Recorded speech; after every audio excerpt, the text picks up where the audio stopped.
Hello everybody, I hope you're having a great day. I'm making these super delicious and very easy to make cookies.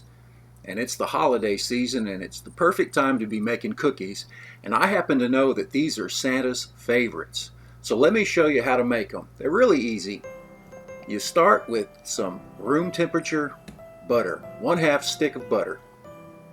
And then you add 1/2 cup of regular sugar. And I like to just use a regular wooden spoon and go ahead and begin to combine those together. It's just a matter of mashing the butter all into the sugar. And so you just work at it and you push it down and you keep pushing it until it all combines and you cream those together. Now you could use an electric mixer to do this, but then you'd have to clean it. And it's just as easy to go ahead and do it by hand. It's not that hard. So you work it until it all comes together like that. Then I'm going to get this little whisk and clean off the spoon because I'm going to use the whisk for the next step. And so we want to add an egg and 1/2 teaspoon of real vanilla extract. And then we're going to add 1/2 teaspoon of baking soda. And then 1/4 teaspoon of salt. And then get that wire whisk and kind of beat that egg up just like this. And I like to use a bowl that has high sides and a small bottom. It helps keep everything and bring everything back to the middle. And so just keep stirring it like this, kind of like the way you would do if you wanted to make a scrambled egg. Just whip it together. Not hard, no problem at all. About like that, just right. And next we want to add 1 rounded cup of self-rising flour. And if you don't have self-rising, well, you can go ahead and use all-purpose flour. Just add 1½ teaspoons of baking powder. And then you want to gently fold it all together. Very easy like this.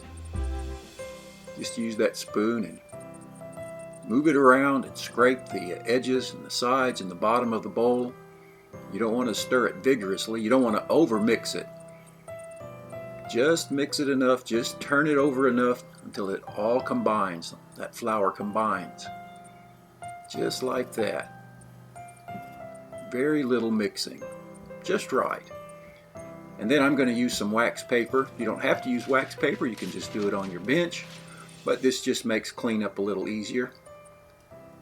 You want to bring that dough out on your wax paper. And gently press it down. And if it feels a little sticky like this, you want to add a little flour. And you can feel it on your fingers and on the wax paper.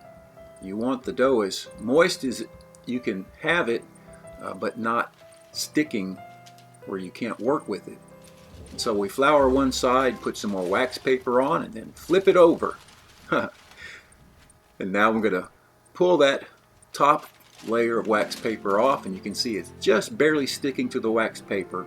So I'm going to add some more flour, a little bit like that.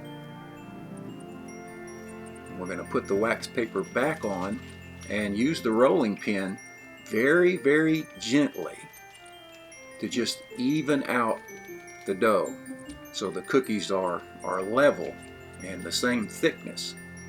Barely roll it. You could do this by hand, I suppose, but it's just faster with the rolling pin. And then pull that paper off and you're ready to start cutting out cookies. You can use anything for a cookie cutter, I guess. I'm just using this biscuit cutter. It's just the right size. So I'll cut out these cookies and put them on a parchment lined cookie pan, bake sheet, and there they are, ready to go into the oven. Got the oven preheated to 350 degrees. I'm going to bake them for 9 to 12 minutes. And as soon as you pull them out of the oven, you want to pull them off of that pan, or the bottoms are going to keep cooking, unless you want really crisp cookies. I like mine that are a little chewy. And so these have come out and they look beautiful. There you go. Let's take a look. Oh, look at that. Just right. Nice, soft and chewy, just the way I like them. You might say, well, why don't you make more? Well, listen, if I made more, I would eat more. And that's why I just made a dozen cookies, and that's plenty. In fact, that's really more than I want to eat. They're basically cookies for two. But it's always fun to make cookies, especially at the holidays. And when you have someone to share them with, it's extra special.